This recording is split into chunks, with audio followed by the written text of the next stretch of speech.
প্রথমে তোমরা এই ভিডিওটা দেখো, তারপরে আমরা এর ফানি কমেন্টস পড়বো। আমরা গাঁজা পেস্ট দিয়ে বিরাজ করি। আমাদের সকালের নাস্তায় থাকে গাঁজা ভাজি, কেক আর কলা বিস্কিট।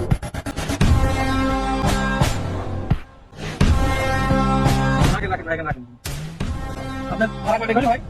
20 টাকা দেন। মানে তো আনতে ভুলে গেছি।